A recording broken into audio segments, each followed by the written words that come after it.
अस्सलाम वालेकुम रहमतुल्लाह। दोस्तों, दिन की शुरुआत खुदा के बाबरकत नाम से।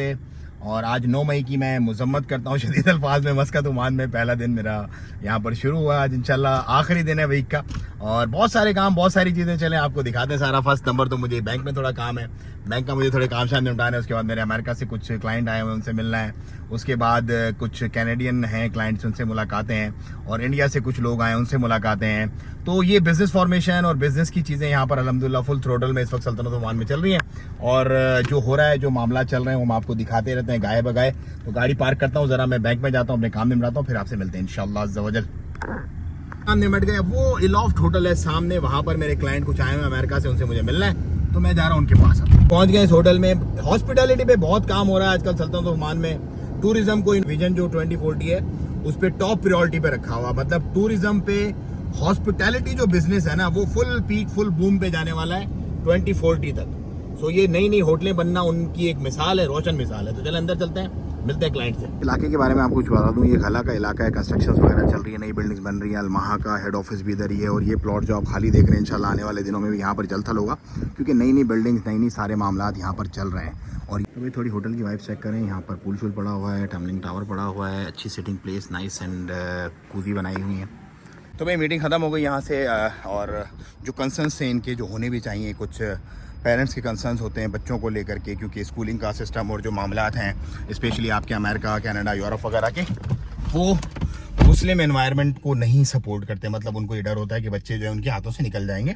तो बहुत सारे पेरेंट्स इसी चक्कर में हिजरत कर रहे हैं यहाँ पर, क्योंकि यहाँ पर आपको एक अच्छी एजुकेशन मिलती है, लेकिन इस्लामिक माहौल में मिलती है। तो good reason, good cause, I must support की होना चाहिए लोगों में। निकल के अब हम दोबारा अलखैर के इलाके में आ गए हैं। अलखैर का इलाका बड़ा हसल बसल वाला है और ये ऑलरेडी गुंजान आबाद इलाका है।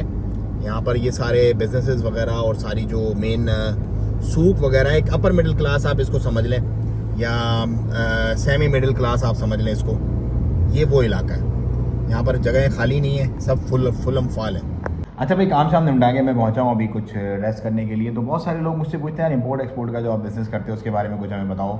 कैसे इंपोर्ट होती है दुनिया जहान से, कैसे माल आते हैं, क्या क्लियरेंस की चीज़ें होती हैं, क्या चीज़ें बैन है, क्या ये देखिए इंपोर्ट एक्सपोर्ट जो है ना, बहुत बड़ी इंडस्ट्री है, बहुत बड़ी। मतलब शिपिंग इंडस्ट्री जो है वो एक दुनिया की सबसे बड़ी इंडस्ट्री है।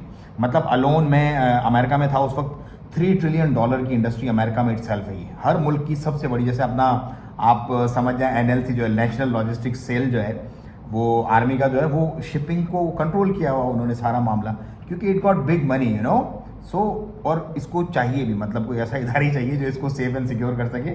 और यहाँ पर भी वही मामला होते हैं सारे के सारे, लेकिन यहाँ पर जो है वो जो शिपिंग कंपनी है, जो कार्गो से रिलेटेड मामला हैं, वो देखते हैं।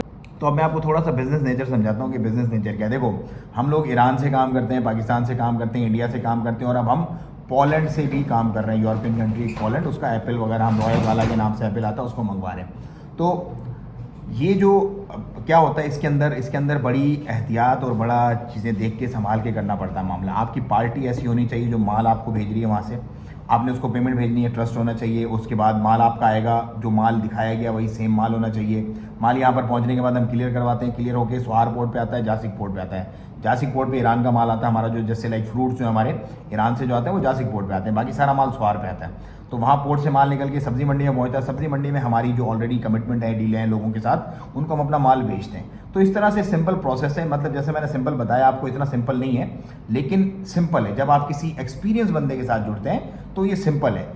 अगर आप अकेले खुद से बाई और ओन जाते हैं तो बहुत सारे लोग हमारे पास आते हैं, यार हमने माल मंगवाया, वो रेट हमसे कुछ कमिट किया लोगों ने, अब वो रेट नहीं मिल रहा, या हमने जिसको पैसे दिए वो हमारे पैसे खा गया, या जिसको माल दिया वो माल खा गया। तो ये बहुत सारी चीज़ें होती हैं, कॉम्प्लिकेशन होती हैं, और ये पूरी दुनिया में हर जगह होती हैं। सिर्फ ओमान या दुबई या पाकिस्तान का मसला नहीं है, ये पूरी दुनिया में हर जगह, आप अमेरिका में हो, कनाडा, लंदन, कहीं पर भी हो आप, ये मामलात होते हैं, क्योंकि अच्छे बुरे लोग हर जगह पे मौजूद होते हैं। तो अगर आप ये बिज़नेस करना चाहते हैं तो मोस्ट वेलकम, आप आएँ। जो भी हमारे क्लाइंट्स हैं हम उनको दिखाते हैं, बताते हैं, समझाते हैं, और उनको गाइड भी करते हैं पूरा प्रॉपर तरीके से, ताकि it's a good business, it's a good money business. मतलब सबसे अच्छा प्रॉफिट मार्जिन हमें जो मिलता है वो इसी बिजनेस में मिलता है। बहुत बड़ी इन्वेस्टमेंट है ऑफ कोर्स, और बहुत उसी हिसाब से रिस्क भी है, और उसी हिसाब से प्रॉफिट मार्जिन भी है। वो बोलते हैं ना, the more you take risk the more you get money. So simple ये जो बिजनेस है इंपोर्ट एक्सपोर्ट वाला, इसी तरह इसमें मैं एक डिटेल लाइव वीडियो बनाऊंगा इंशाल्लाह। इस पर एक और उसमें इच्ची बिच्ची जो भी इसकी सारे मामलात हैं, सारी चीज़ें, वो मैं आपको इंशाल्लाह गाइड करूँगा। तो वीडियो अच्छी लगी तो ज़्यादा से ज़्यादा शेयर करें, चैनल को सब्सक्राइब करें। मुझे दे इजाज़त, दुआओं की दरख्वास्त। अस्सलाम वालेकुम रहमतुल्लाहि व तआला व बरकातुहू। क्योंकि मुझे एक और जगह भी जाना है, वो क्लाइंट के मैसेजेस मुझे आ गए, यार हम वेट कर रहे हैं आपका, आप आ जाएँ। तो मैंने उनके साथ लंच वगैरह करना है। मिलेंगे इंशाल्लाह। अस्सलाम वालेकुम रहमतुल्लाह।